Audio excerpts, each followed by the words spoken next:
This is USVI News, your Virgin Islands connection. Hi, everyone. Thanks so much for joining us for USVI News. I'm Emily Matson. A Virgin Islands senator is facing criminal charges. The VI Attorney General has charged Senator Marvin Blyden with a criminal count for allegedly willfully exposing the public to a contagious disease after testing positive for COVID-19.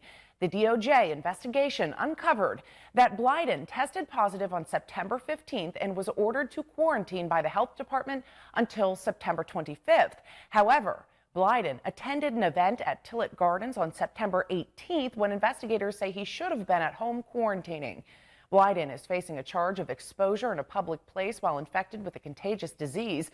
He's facing a fine of up to $200, prison time of up to a year, or both. He had previously responded to the allegations and said he was deeply sorry. Now to details of a new executive order from VI Governor Albert Bryan Jr. It makes some changes to COVID protocols throughout the territory. The new order includes extending the moratorium on evictions until December 31st of this year. The order also removes all restrictions on the number of people who can attend funerals. So right now there is no limit to the number of attendees at funeral homes. The order also clarifies the protocols regarding sports. To learn more on those changes, you can go to our website, usvicbs.com.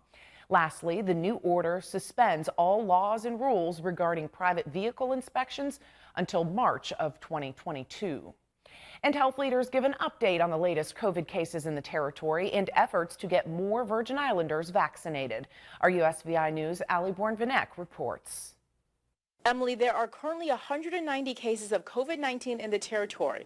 The Department of Health made the following breakdown: 139 on St. Croix, 46 on St. Thomas, and 5 on St. John. Dr. Ellis with the Department of Health made note on St. Croix, saying that the majority of cases that they are seeing are between the ages of 0 and 17. She also made note on overall cases, saying that they are seeing these breakout cases at daycare centers with school-age children and as well as within households. So she reiterated the importance of vaccinations as well as social distancing. Switching gears, Dr. Ellis also shared more about the government's incentive program for vaccinations.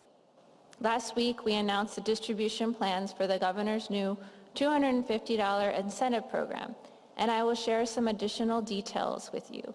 Starting tomorrow, Tuesday, September 28th, the Department of Health will distribute $250 gift cards to up to 2 individuals who meet the following criteria.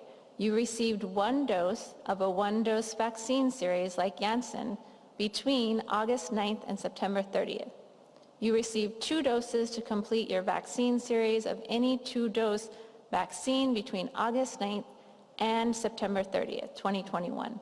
If you meet these criteria, distribution starts tomorrow and then continues Monday through Friday from 9 a.m. to 3 p.m. on St. Croix and St. Thomas, 10 a.m. to 3 p.m. It was 9 a.m. to 3 p.m. on both St. Croix and St. Thomas and 10 a.m. to 3 p.m. on St. John. These sites will be open until November 30th.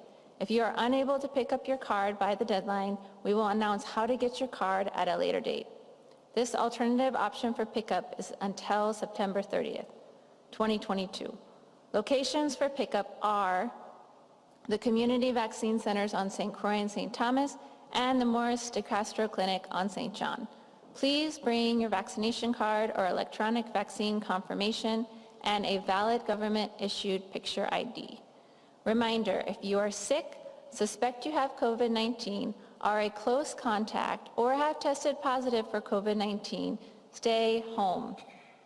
Dr. Ellis also shared that there are still opportunities for free COVID testing and vaccinations. For more information, you could reach out to the Department of Health or visit their website. In St. Thomas, Ali Born-Vinek, USVI News. Thank you, Ali. In St. Croix, the Claude Marco Elementary School is now closed to in-person learning beginning this week due to COVID-19 exposure in several classrooms. All in-person classes have been reverted to virtual learning until further notice, according to the VI Department of Education. Meantime, 3 studies from the CDC just out show masking in schools seems to cut down on the spread of COVID-19.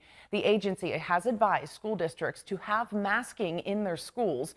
3 new studies show why it's so important. One Arizona study in 2 different counties shows coronavirus outbreaks were almost 4 times more common in schools that did not have a masking mandate than schools that did. Another study showed case rates in children and teens increased more in counties where the public schools had no mask mandates than in those which were requiring masks. Now, these studies did not account for other factors which may have influenced the results.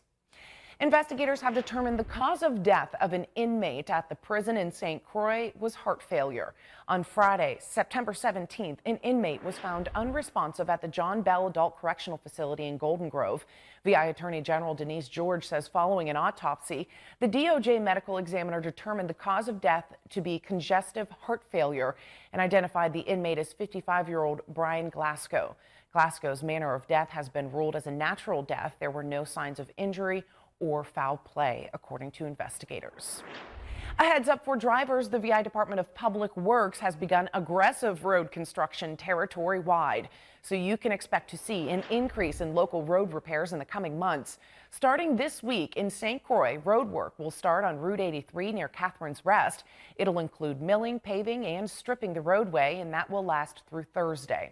$20 million is being spent for road work to improve more than 30 locations throughout the territory, many roads of which have not been repaired for several years and are in severe disrepair, as funding for those local road repairs were not previously available.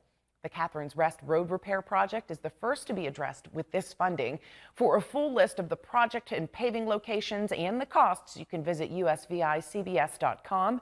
The DPW is asking drivers to be patient and drive carefully through those construction zones. A local Virgin Islander is already publishing books. As an elementary student, 7-year-old Bay Shanti Sewer has penned the book called An Island Girl's Life. As she tells our Ali Born-Vanek, she hopes the book is enjoyed by kids worldwide and inspires them as well. Is this something that you hope like other kids too, like they write their own books just like how you did? Well, really, this book is an example for you guys. So when you it's really showing, like, you could do anything. You could do anything you want to be. If you just put your mind to it, trust God, work hard, and just do it.